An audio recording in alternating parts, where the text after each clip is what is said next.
नमस्कार दोस्तों, मेरा नाम है संजय। आज हम कक्षा 12 भूगोल मॉडल पेपर 2 करने वाले हैं, बिल्कुल हस्तलिखित। आपका जो संजीव डेस्कवर्क में जैसा का जैसा दूसरा मॉडल पेपर है, वैसे की वैसे ही हम कॉपी में पूरे सभी उत्तरों का हल करने वाले हैं। तो जो आपकी किताबी परिभाषा है, मतलब कि डेस्कवर्क के साथ जो आंसर की आती है, उसमें जो परिभाषा लिखी हुई है वह थोड़ी हार्ड है, इसलिए हम उस परिभाषा को थोड़ा ईजी बनाकर बिल्कुल सरल तरीके से पढ़ेंगे। यदि आप चैनल पर नए हैं तो चैनल को सब्सक्राइब कर दीजिए और वीडियो को लाइक कर दीजिए, जैसे आने वाली वीडियो की नोटिफिकेशन आपको मिलती रहे, ताकि वीडियो को ढूंढना ना पड़े। तो चलिए शुरू करते हैं। आपके खंड ए में 18 प्रश्न है टोटल, जो आधे आधे नंबर के हैं। तो अब इसमें पहला प्रश्न है कि सामाजिक भूगोल का उपक्षेत्र कौन सा है। आधे आधे नंबर के एक एक प्रश्न है। तो सांस्कृतिक भूगोल भी सामाजिक भूगोल के अंतर्गत आता है, और जो चिकित्सा भूगोल भी सामाजिक भूगोल में आता है, और अवकाश का भूगोल भी सामाजिक भूगोल के अंतर्गत आता है। तो मतलब ये तीनों इसके सही उदाहरण है। इसका सही उत्तर रहेगा उपरोक्त सभी। अब आपका दूसरा प्रश्न है कि निम्न में से किस भूगोलवेता ने पर्यावरणीय निश्चयवाद और संभववाद के बीच मध्य मार्ग को परिलक्षित करने वाली नई संकल्पना प्रस्तुत की है। तो इसका सही उत्तर है ग्रिफिथ टेलर। आप इन सभी के उत्तर अपने डेस्क वर्क में भी देख सकते हो।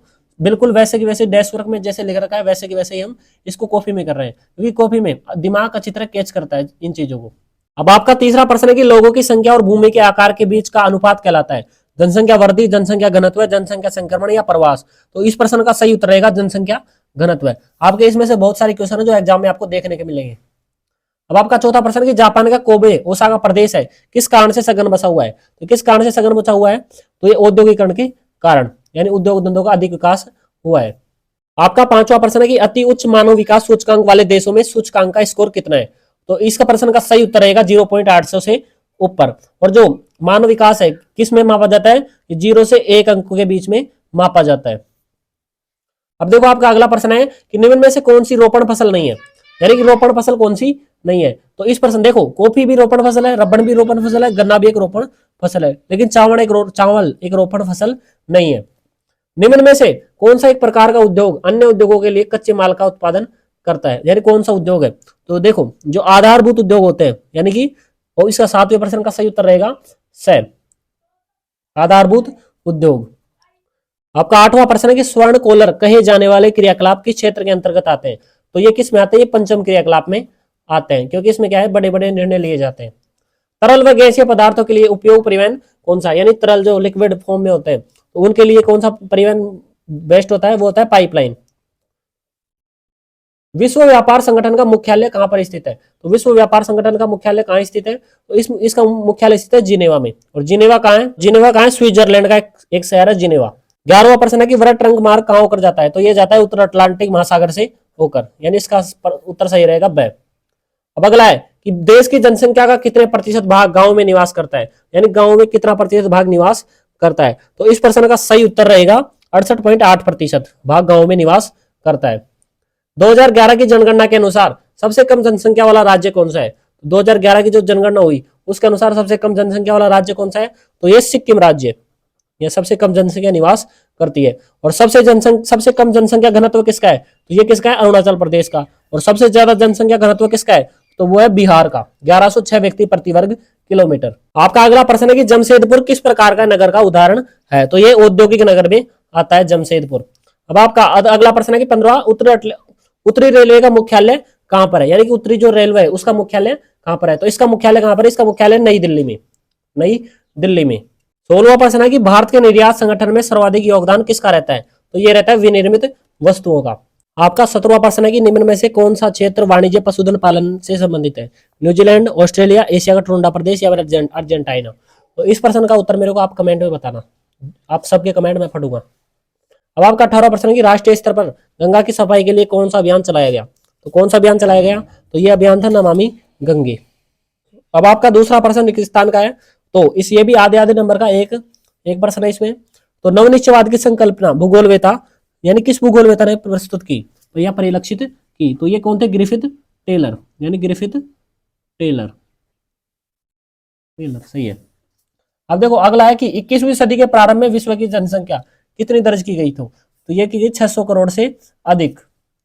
अब अगला है कि जल की उपलब्धता, भू आकृति और जो रिक्तिस्थान और मृदाएं जनसंख्या वेतनों को प्रभावित करने वाले भौगोलिक कारक है। तो एक भौगोलिक कारक और हो सकता है इसमें जलवायु, क्योंकि जलवायु एक भौगोलिक कारक है। अब है कि मानव विकास प्रतिवेदन 2020 के अनुसार उच्च मानव विकास समूह में कितने देश हैं, यानी कितने देश सम्मिलित हैं, तो इसमें सम्मिलित है 53 देश। अब अगला है कि पांचवा, यानी कि रिक्तिस्तान ने वैश्विक संचार तंत्र में क्रांति ला दी है, तो किसने ला दी है, इंटरनेट ने। तो इस प्रश्न का सही उत्तर रहेगा इंटरनेट। इंटरनेट अंतरराष्ट्रीय व्यापार उत्पादन में विशिष्टीकरण का परिणाम है, यानी किसका परिणाम है, विशिष्टीकरण। मेघालय, उत्तराखंड, हिमाचल प्रदेश और केरल में बस्ती का परिक्षिप्त परिक्षिप्त प्रकार पाया जाता है। मोस्ट है कि परिक्षिप्त प्रकार पाया जाता है। रानीगंज व झरिया, ये प्रश्न आया हुआ है एग्जाम में, पेज 6 एग्जाम में। खनन, यानी खनन नगरों के उदाहरण है। बस्तियों का प्रकार निर्मित क्षेत्र के विस्तार और अंतर्वास दूरी द्वारा निर्धारित होता है। अब आपका 10वां प्रश्न की राष्ट्रीय महामार्गों की लंबाई देश की कुल सड़कों की लंबाई का कितने प्रतिशत होती है, तो ये होती है 2%। अब आपका अतिलघुरात्मक प्रश्न आ जाते हैं। इसमें आपका पहला प्रश्न है कि विश्व के 10 सर्वाधिक आबादी वाले देशों में से कितने देश एशिया महाद्वीप में निवास करते हैं, तो कितने देश करते हैं, 6 देश। आप देख सकते हो कौन कौन से देश है वो। दक्षिण एशिया के उन अर्थशास्त्रियों के नाम लिखो जिन्होंने मानव विकास की अवधारणा के संबंध में कार्य किया। तो पहला कौन सा है, डॉक्टर महबूब उल्लक, और दूसरा प्रोफेसर अमर्त्य सेन, यानी डॉक्टर महबूब उल्लक और दूसरा है प्रोफेसर अमर्त्य सेन। अब आपका अगला है कि डब्ल्यूटीओ का पूरा नाम क्या है, तो डब्ल्यूटीओ का पूरा नाम है वर्ल्ड ट्रेड ऑर्गेनाइजेशन, यानी विश्व व्यापार संगठन। और इसका मुख्यालय कहां पर है, तो इसका मुख्यालय जिनेवा, और जिनेवा का है स्विट्जरलैंड में। और डब्ल्यूटीओ की स्थापना कब हुई, तो ये हुई थी सन 1995 में। अब है वस्तु विनिमय, आपका चौथा प्रश्न है वस्तु विनिमय, यानी वस्तु के बदले वस्तु का लेन देन क्या कहलाता है, वस्तु विनिमय कहलाता है। इसमें धन बिल्कुल भी नहीं दिया जाता है, धन के बदले वस्तु नहीं ली जाती, यानी वस्तु के बदले वस्तु ली जाती है। संविधान की 8वीं अनुसूची में कितनी भाषाएं हैं, संविधान की 8वीं अनुसूची में 22 भाषाएं हैं। अब देखो अगला है कि 2011 की जनगणना के अनुसार भारत की जनसंख्या घनत्व कितना है। 2011 की जनगणना के अनुसार भारत का जनसंख्या घनत्व 382 व्यक्ति प्रति वर्ग किलोमीटर, 382 व्यक्ति प्रति वर्ग किलोमीटर। अब अगला प्रश्न है कि कृषि गहनता की गणना का सूत्र कौन सा है, तो सकल बोया गया क्षेत्र और नेवल बोया गया क्षेत्र इंटू 100। अगला प्रश्न है कि हैदराबाद स्थित national remote sensing centre NRSC का महत्वपूर्ण कार्य क्या है, तो सैटेलाइट व हवाई डेटा को इकट्ठा करना और उस इकट्ठे हुए डेटा को क्या करना, प्राकृतिक संसाधनों की निगरानी करना, तो ये इसका काम होता है। अब देखो सर्वाधिक जल प्रदूषक उद्योग कौन कौन से हैं। अगला प्रश्न है कि सर्वाधिक जल प्रदूषक उद्योग कौन कौन से हैं, तो इसमें कौन कौन से आते हैं कि कागज उद्योग हो गया, एक तो कागज उद्योग, एक हो गया चमड़ा उद्योग, और जो रसायन जो पदार्थ बनते हैं रासायनिक, तो रसायन पदार्थ उद्योग, तो ये इस प्रकार के इसके उदाहरण है। आपका चौथा प्रश्न है कि मानव भूगोल के 1970 के दशक के प्रमुख उपागमों को श्रेणीबद्ध कीजिए। तो 1970 के दशक में मानव भूगोल में 3 नवीन विचारधाराओं का जन्म हुआ। एक कल्याणपरक विचारधारा, और कल्याणपरक विचारधारा को मानवतावादी विचारधारा के नाम से जाना जाता है। आमूलवादी विचारधारा को रेडिकल विचारधारा के नाम से जाना जाता है, और व्यवहारवादी विचारधारा हो गई आपकी। आपका 5वां प्रश्न है कि कृषि क्या है, कृषि के प्रमुख प्रकारों का नाम लिखें। तो ये आपका 5वां प्रश्न है। कृषि देखो वह कार्य जिसमें फसलों का उत्पादन किया जाता है, जिसमें फसल बोना, सिंचाई करना, फसल काटना व अन्य उत्पादन शामिल होता है। अब देखो इसमें इसके प्रकार देखे, प्रमुख निर्वाह कृषि हो गई, और निर्वाह कृषि भी 2 प्रकार की होती है, आदिमकालीन निर्वाह कृषि और गहन निर्वाह कृषि। रोपण कृषि हो गई आपकी, वाणिज्य कृषि हो गई, मिश्रित कृषि हो गई, सहकारी कृषि हो गई, सामूहिक कृषि हो गई, और भी बहुत सारी कृषि होती है जो आपने देखी होगी। अगला प्रश्न है कि प्रौद्योगिकी ध्रुव क्या है, तो वे उच्च प्रौद्योगिकी उद्योग, यानी वे उद्योग जिसमें क्या है उच्च तकनीक का उपयोग होता है, तो वो क्या होते हैं, आत्मनिर्भर होते हैं, खुद पर क्या होते हैं, निर्भर होते हैं, दूसरों से माल नहीं मंगाते, एवं उच्च विशिष्टता वाले होते हैं, उन्हें उच्च प्रौद्योगिकी उद्योग कहा जाता है। इसमें क्या होता है कि विज्ञान हो गया, तकनीक से संबंधित संकुल शामिल किए जाते हैं, यानी सबसे ऊंचे काम किए जाते हैं, जैसे वैज्ञानिक के द्वारा जो खोज की जाती है, तो इसको प्रौद्योगिकी ध्रुव में शामिल किया जाता है। अब आपका है 5वां प्रश्न की पंचम क्रियाकलाप किसे कहते हैं, तो ये आपके 1.5 नंबर के प्रश्न है सभी। तो जो कार्य योजना बनाकर सही नीति द्वारा खोज और बड़े निर्णय लेने से जुड़े होते हैं, उन्हें पंचम क्रियाकलाप कहते हैं। जैसे कि वैज्ञानिक हो गए, तो ये बड़े क्रियाकलाप करते हैं। IAS जैसे अधिकारी हो गए, वरिष्ठ इंजीनियर हो गए, तो ये क्या करते हैं कि दिमाग से काम करते हैं, और यानी कोई मकान बन रहा है और मकान में किस प्रकार से क्या क्या करना है, तो ये क्या होता है कि पंचम क्रियाकलाप में शामिल होते हैं। इंजीनियर वगैरह बड़े बड़े। आपके पर्सन संख्या 4 से और जो 10 तक है वो सभी पर्सन डेढ़ डेढ़ नंबर के हैं, और इससे पहले जो भी पर्सन आए, यानी पर्सन संख्या 4 से आपके खंड ब शुरू हो जाता है, और पर्सन संख्या 3 तक आपके खंड अ के पर्सन थे। अब देखो आपका 8वां पर्सन है, ये सब भी पर्सन डेढ़ नंबर के हैं। जो 10 नंबर तक पर्सन है आपके, 4 से और 10 नंबर तक पर्सन है वो आपके डेढ़ डेढ़ नंबर के हैं। हरित क्रांति की उपलब्धियां कौन कौन सी है? अब देखो आपके देश वर्ग की अंश वर्ग है, उसमें थोड़ी हार्ड दे रखा है। तो भारत में गेहूं और चावल का उत्पादन बढ़ गया, यानी उपलब्धियां, यानी किस प्रकार से उपलब्धियां प्राप्त हुई। तो गेहूं का उत्पादन बढ़ गया। बाहर से जो अनाज मंगाया जाता था, जिसका आयात होता था, वो कम हो गया। और नई किस्म के बीज जो आधुनिक तकनीक के द्वारा क्या हुआ कि हमारी जो जो गेहूं है वह चावल और आदि जो फसलें हैं उनका उत्पादन बढ़ गया है। किसानों की आय में क्या हो गई, वृद्धि हुई है। अब देखो, अब इससे एक दो प्रश्न और पूछे जाते हैं। हरित क्रांति का जनक किसे माना जाता है? तो विश्व में कौन है, विश्व में जनक कौन है? नॉर्मन। विश्व में कौन जनक है? Norman Borlaug, Borlaug. और जो भारत में कौन है? तो भारत में है M S Swaminathan, M S Swaminathan. और पूछा जाता है एक प्रश्न और, दो प्रश्न और पूछे जाते हैं, ये दोनों दो नंबर के हो गए। अब एक प्रश्न और पूछा जाता है किन क्षेत्रों में हुआ? तो ये हुआ था पंजाब में, सबसे पहले शुरुआत पंजाब में, हरियाणा में और पश्चिमी यूपी में, यानी पश्चिमी उत्तर प्रदेश में। इन 3-4 क्षेत्रों में हुआ था, पश्चिमी यूपी में। और शुरुआत कब हुई थी इसकी? इसकी शुरुआत हुई थी कब? 1966-67 में। यानी विश्व में कौन है? Norman Borlaug. भारत में कौन है? M S Swaminathan. और पंजाब, हरियाणा और पश्चिमी यूपी से इसकी शुरुआत हुई थी, और 1966 और 1967 में इसकी शुरुआत मानी जाती है। आपका अगला प्रश्न है कि भूमि जल संसाधन के अत्यधिक उपयोग के 3 दुष्परिणाम, यानी जो भूमि का जल है उसके, जो भूमि का आंतरिक भाग से जो जल निकलता है उसका अधिक से अधिक उपयोग होने के क्या दुष्परिणाम होंगे? तो कौन कौन से दुष्परिणाम होंगे? तो भूजल का स्तर गिर जाएगा, यानी भूमि का जल का स्तर है अंदर गहराई में, तो स्तर नीचा हो जाएगा बिल्कुल, और पानी की कमी हो जाएगी। जल में लवणता आना, यानी जल में लवणता आना और हानिकारक तत्व बढ़ना।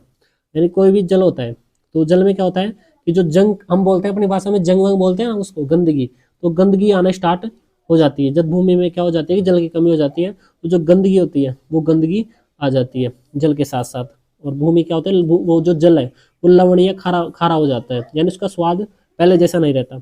आने वाली पीढ़ियों के लिए जल की समस्या, यानी जो भावी पीढ़ी है उसके लिए जल की समस्या उत्पन्न हो जाएगी। तो ये भूमि जल संसाधन के अधिक से अधिक उपयोग से ये 3 दुष्परिणाम सामने आएंगे।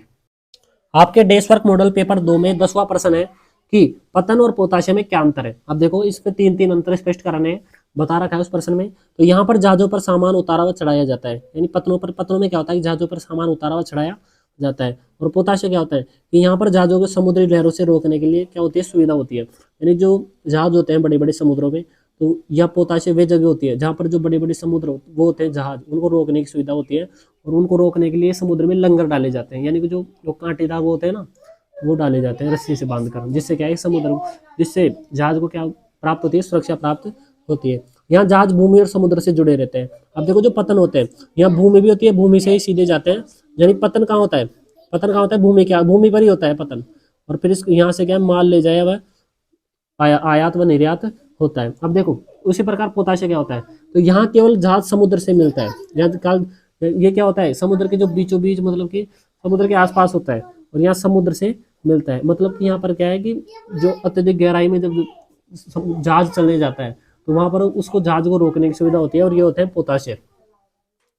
अब देखो तीसरा है कि ये एक व्यापार का स्थान है, तो यहाँ पर क्या होता है, व्यापार होता है पतन पे, यानी देश से माल आयात होता है, निर्यात होता है, तो ये वो जगह होती है पतन। यह जहाज को सुरक्षा देने का स्थान है, यहाँ जहाज को क्या दी जाती है, सुरक्षा दी जाती है पोताशे में। तो आप इसको उतार सकते हो। अब आपका खंड सा आ जाता है। अब देखो इसमें अथवा में प्रश्न पूछे जाएंगे, आप अपने डेस्क वर्क में देख सकते हो। अथवा में प्रश्न है, इसके नीचे एक और प्रश्न है, वो मैंने यहाँ पर लिखा नहीं है क्योंकि मैंने एक ही प्रश्न लिखा है, एक ही प्रश्न का उत्तर मैं बता रहा हूँ। ये जो बिल्कुल ईजी है वो बता देता हूँ आपको मैं। तो ये प्रश्न पूछे भी जाते हैं एग्जाम में, मोस्ट है। तो स्वामित्व के आधार पर, यानी स्वामित्व के आधार पर उद्योगों का वर्णन कीजिए, यानी किस प्रकार के होते हैं। तो सार्वजनिक क्षेत्र के उद्योग, तो ये वे उद्योग होते हैं जिन पर क्या होता है, सरकार का नियंत्रण होता है, सार्वजनिक क्षेत्र के उद्योग कहलाते हैं। इनका मुख्य उद्देश्य क्या होता है कि सामाजिक कल्याण करना, यानी जन कल्याण करना और विकास करना होता है इसका उद्देश्य। अब देखो संयुक्त क्षेत्र के उद्योग क्या होते हैं, तो ये वे उद्योग होते हैं जिन पर सरकार व निजी लोगों का स्वामित्व होता है, यानी इसमें सरकार भी शामिल होती है और निजी लोगों को क्या होता है, हस्तक्षेप होता है। तो ये संयुक्त क्षेत्र के उद्योग कहलाते हैं। जैसे कि मारुति सुजुकी जो कंपनी है, ये संयुक्त क्षेत्र का उद्योग है, इसमें ये शामिल है। अब अगला है कि निजी क्षेत्र के उद्योग, तो वे उद्योग जो निजी व्यक्ति या निजी कंपनी के हाथों होते हैं, उन पर नियंत्रण कौन किसका होता है? निजी होता है। जैसे कि स्कूल है, कोई प्राइवेट स्कूल है तो उस पर नियंत्रण किसका होगा? स्कूल के जो मालिक है, एक व्यक्ति का ही अधिकार होगा। तो इनका मुख्य उद्देश्य क्या होता है कि लाभ प्राप्त करना होता है, ज्यादा से ज्यादा लाभ प्राप्त करना होता है। तो निजी क्षेत्र के उद्योग पूंजीवाद के अंतर्गत आते हैं। आपके प्रश्न संख्या 12, 13 और 14 ये 3-3 नंबर वाले प्रश्न है। तो भूमि सुधारों में कमी भारतीय कृषि की प्रमुख समस्या वर्णन कीजिए। आपके इस प्रश्न का अथवा भी दे रखा है, उस आप डेस्क वर्क में देख सकते हो अपने में। तो डेस्क वर्क में थोड़ी हार्ड परिभाषा है, इसलिए मैं सरल बता देता हूँ, इसलिए आप वीडियो को लाइक कर दीजिए, चैनल को सब्सक्राइब कर दीजिए। भूमि सुधारों में कमी, अब देखो भूमि सुधारों में कमी क्या होती है। तो भूमि सुधारों में कमी भारतीय कृषि की प्रमुख समस्या बनी हुई है, क्योंकि अंग्रेजी शासन के दौरान क्या होता था कि 3 भू राजस्व प्रणालियां थी, जिनके द्वारा क्या हड़पा जाता था? अनाज जो भी किसान करते थे उनको हड़पा जाता था। तो मालवाड़ी प्रथा थी, एक रेतवाड़ी और एक जमींदारी प्रथाएं थी, जिनमें से क्या था, जो किसानों का सबसे ज्यादा शोषण करती थी वो कौन करती थी? जमींदारी, क्योंकि ये किसानों से क्या लेते थे? जमींदारी वसूलते थे। प्रथा में हुआ, यानी सबसे ज्यादा शोषण किस प्रथा में? हो जमींदारी में। पीढ़ी दर पीढ़ी क्या हुआ कि जनसंख्या बढ़ने के कारण स्वतंत्रता के बाद क्या हुआ कि जिस प्रकार से जनसंख्या बढ़ी तो उसमें पीढ़ी दर पीढ़ी, जैसे कि 10 बीघा जमीन है, अब को 2 बेटे हैं तो 2 बेटे तो कितनी बट गई इनके? 5-5 बीघा आ जाएंगे। और फिर यदि इन दोनों के भी बेटे हो गए तो ये भूमि बढ़ती ही चलेगी और ये भूमि का आकार क्या हो जाएगा? छोटा हो जाएगा। जिससे क्या होता है कि जो कृषि में क्या होती है? समस्याएं समस्याएं उत्पन्न होती है, यानी कृषि का उत्पादन कम होता चला जाता है पीढ़ी दर पीढ़ी। पीढ़ी दर पीढ़ी जनसंख्या बढ़ने के कारण किसानों की जमीन छोटी हो गई, जिससे वह ज्यादा लाभ नहीं कमा पाते हैं, जिससे उनकी आय घट जाती है। इसलिए भूमि सुधारों में कमी भारतीय कृषि की प्रमुख समस्या बनी हुई है। तो ये आप याद कर सकते हो, बिल्कुल मोस्ट प्रश्न है ये, भूमि सुधारों में कमी। अगला प्रश्न है कि प्रश्न संख्या 14 है, 13वां प्रश्न, 12वां, 13वां और 14, ये 3 प्रश्न है, ये 3-3 नंबर के प्रश्न है और इनमें अथवा दिया होगा आपको। पंजाब तथा हरियाणा राज्यों में पर्याप्त जल संसाधन उपलब्ध है, परंतु यहाँ भूमिजल स्तर नीचे क्यों गिर रहा है? यानी पंजाब और हरियाणा राज्यों में खूब जल संसाधन है, लेकिन यहाँ फिर भी भूमि का जो जल है वो नीचे गिर रहा है। यानी जो हम बोरवेल खुदवाते हैं वो इसकी बात कर रहे हैं कि बोरवेल के द्वारा जो जमीन के नीचे से जो पानी आता है उसका स्तर बिल्कुल नीचे जाता जा रहा है। तो इसका पहला कारण है कि पंजाब तथा हरियाणा राज्यों में चावल जैसी धान की अधिक पानी ग्रहण करने वाली फसलों का उत्पादन होता है। यानी जो चावल की फसल होती है उसमें पानी की अत्यधिक आवश्यकता होती है, जिसमें बहुत पानी लगता है। तो जिस कारण से क्या है, भूमि का जो जल स्तर वो नीचे गिर रहा है। ट्यूबवेल और बोरवेल का अत्यधिक उपयोग किया जाता है, जिससे क्या है भूजल का स्तर गिर रहा है और वहां पर जल संग्रहण भी नहीं किया जाता है, यानी जल को इकट्ठा नहीं किया जाता। आधुनिक सिंचाई तकनीकों का कम उपयोग, जिससे भूजल का स्तर गिर रहा है। यानी आधुनिक सिंचाई की तकनीक आई है, जैसे ड्रिप सिंचाई प्रणाली, एक बूंद बूंद करके जो पानी गिरता है वो भी आधुनिक तकनीक के द्वारा ही जल को बिल्कुल सीमित उपयोग करने के लिए बनाया गया है। जनसंख्या व कृषि का विस्तार, जिससे जल की मांग बढ़ रही है, यानी जनसंख्या भी लगातार बढ़ रही है और कृषि का जो विस्तार है वो भी लगातार बढ़ता जा रहा है, क्योंकि जितनी जनसंख्या होगी उतनी कृषि यानी कि अनाज की डिमांड होगी। तो इस प्रकार से भी ये क्या है, विस्तार, जिससे जल की क्या बढ़ रही है? मांग बढ़ रही है, जिस कारण से भूमि के जल का स्तर कम हो रहा है। और एक है जल संग्रहण की कमी। अब आपका प्रश्न संख्या 15 और 16 ये 4-4 नंबर वाले प्रश्न है, इनमें अथवा दिए होंगे आपके। अब देखो, विशिष्टीकृत कार्य क्रियाकलापों के आधार पर पतनों के प्रकारों का वर्णन कीजिए। यानी पतनों के कौन कौन से प्रकार है विशिष्टीकृत कार्य क्रियाकलापों के आधार पर। अब देखो, तेल पतन, तो पहला पतन है तेल पतन। तो आपकी जो डेस्क वर्क है उसके आंसर की में बहुत आर्ट दे रखा है। तो तेल पतन वह समुद्री स्थान होते हैं जहां पर क्या होता है, कच्चे माल और तेल और पेट्रोलियम पदार्थ होते हैं, यानी जो जमीन से निकाले जाते हैं पेट्रोलियम कच्चे पदार्थ, तो जहाजों से लाए जाते हैं। यानी पहले उनको फिल्टर करने के लिए किससे लाया जाता है? जहाजों से लाया जाता है रिफाइनरी तक। उदाहरण के लिए जो मुंबई तेल पतन हो गया, विशाखापट्टनम तेल पतन हो गया, आप इसके उदाहरण देख सकते हो। मार्ग या विश्राम पतन, तो ये वे पतन होते हैं जहां पर यात्रा के बीच आराम व ईंधन भोजन मरम्मत, यानी कि जहाज की मरम्मत भोजन आदि ईंधन या तो पेट्रोल डीजल आदि डालने के लिए, जहाज को चलाने के लिए, चालक दल के विश्राम, यानी जो जहाज चलाने वाले हो उनके विश्राम की सुविधाएं, और जो उसमें बैठे हुए जो पैसेंजर होते हैं उनकी सुविधा होती है। उदाहरण के लिए सिंगापुर पतन हो गया और होनोलुलु पतन, ये विश्राम पतन के 2 उदाहरण हो सकते हैं। आपसे पूछा जा सकता है ऑब्जेक्टिव में। अब पैकेट स्टेशन, इसमें से बहुत सारे प्रश्न है जो पूछे जाते हैं एग्जाम में। तो ये वे पतन होते हैं जहां पर यात्रियों व जहाज चालकों को डाक या पार्सल या चिट्ठी लाई व ले जाई जाती है। तो डोवर पतन हो गया और एक हो गया कोलकाता पतन, तो इसके सही उदाहरण है। अब अगला है आंत्रप पतन, तो ये वे पतन होते हैं जहां पर दूसरे देश के माल को रखा जाता है और कुछ समय के बाद अन्य देशों के लिए भेजा जाता है। यानी आंतरिक पतन वे पतन होते हैं जहां पर क्या है कि दूसरे देश से माल को लाया जाता है और फिर वहां से माल को फिर दूसरे देश में भेजा जाता है, तो दूसरे तीसरे चौथे ऐसे चलता रहता है। तो इस प्रकार से व्यापार के उद्देश्य से बनाए गए पतन होते हैं आंत्रपोपतन। अब अगला है कि नौसेना पतन। यहाँ पर युद्ध के जहाजों को सेवाएं प्रदान की जाती है। नौसेना पतन यानी कि जो युद्ध के जो जहाज होते हैं उनको सेवाएं प्रदान करने वाले जो पतन होते हैं उनको नौसेना पतन कहते हैं। जैसे कोची पतन हो गया और कारवाड़ पतन, मोस्ट उदाहरण है इसके नौसेना पतन के। अब देखो आपका 16वां प्रश्न है, ये भी 4 नंबर का प्रश्न है, 15वां और 16वां, ये 4 नंबर के प्रश्न है। इसमें आपको अथवा दिया होगा, तो मैंने एक ही प्रश्न लिया है केवल अथवा में से। तो भारत की प्रमुख तिलहन फसलों का विस्तार से वर्णन कीजिए। आप दूसरे मॉडल पेपर में देख सकते हो जाकर बिल्कुल प्रश्न ये सभी। अब देखो मूंगफली, भारत, अब देखो भारत की जो प्रमुख तिलहन फसल है उनमें सबसे पहले आती है मूंगफली, ये तिल यानी जिनसे तेल निकाला जाता है। तो भारत विश्व में 18.8% मूंगफली का उत्पादन करता है। शुष्क प्रदेशों में यानी जो सूखे प्रदेश होते हैं यहाँ पर वर्षा ऋतु में बोई जाती है। तो वर्षा ऋतु में बोई जाती है, क्योंकि जबकि दक्षिण भारत में क्या होता है, जो भारत का जो दक्षिणी भाग है नीचे वाला हिस्सा, वहाँ जो दक्षिण भारत में रबी की ऋतु में बोई जाती है यानी सर्दी ऋतु में बोई जाती है। उदाहरण के लिए हो गया गुजरात हो गया, राजस्थान, तमिलनाडु, आंध्र प्रदेश अग्रणी राज्य है। यानी जो सर्वाधिक मूंगफली उत्पादक राज्य है वो कौन सा है, गुजरात राज्य, फिर गुजरात के बाद आता है राजस्थान, और फिर इस प्रकार से चलते रहते हैं। अब देखो तोरियां व सरसों, और दूसरी जो तिलहन फसलें हैं, तेल वाली फसलें हैं, वो तोरिया व सरसों है। तो इस फसल में राई, सरसों, तोरिया फसल आती है। यानी जो राई, सरसों ये सभी एक ही कैटेगरी की फसल है। तो ये रबी की ऋतु में की फसल है। सर्वाधिक उत्पादक राज्य राजस्थान है। यानी जो सरसों उत्पादक सबसे उत्पादक राज्य कौन सा है, राजस्थान में सबसे ज्यादा सरसों उत्पादक होती है। इसके बाद हरियाणा व मध्य प्रदेश आते हैं। अब है सोयाबीन व सूरजमुखी। सूरजमुखी से भी तेल निकाला जाता है और सोयाबीन से भी निकाला जाता है। और सोयाबीन का जो सबसे नंबर 1 राज्य है कौन सा है, तो वो मध्य प्रदेश और महाराष्ट्र में बोई जाती है। अधिकतर कहाँ बोई जाती है, मध्य प्रदेश और महाराष्ट्र में बोई जाती है। दोनों राज्य मिलकर देश का 90% भाग, यानी देश का जो 90% सोयाबीन व सूरजमुखी कौन पैदा करता है, अधिकतर सोयाबीन। सोयाबीन सिर्फ 90% कौन पैदा करता है भारत में, जो ये मध्य प्रदेश जो महाराष्ट्र राज्य है इनमें से ही पैदा होता है, 90% उत्पादित करता है। सूरजमुखी की फसल कर्नाटक व आंध्र प्रदेश आदि प्रमुख है। सूरजमुखी की फसल में कौन है, कर्नाटक व आंध्र प्रदेश, और जो सोयाबीन है उसमें मध्य प्रदेश और महाराष्ट्र। इस वीडियो पर यदि अच्छा रेस्पॉन्स मिलता है तो तीसरा मॉडल पेपर भी लाऊंगा, और मेरे कमेंट करके बताना आपको ये मॉडल पेपर कैसा लग रहा है। यदि आपको वीडियो पसंद आई हो तो वीडियो को लाइक कीजिए और चैनल को सब्सक्राइब कीजिए, जिससे आने वाली वीडियो की नोटिफिकेशन आपको मिलती रहे। तब तक के लिए जय हिंद, जय भारत।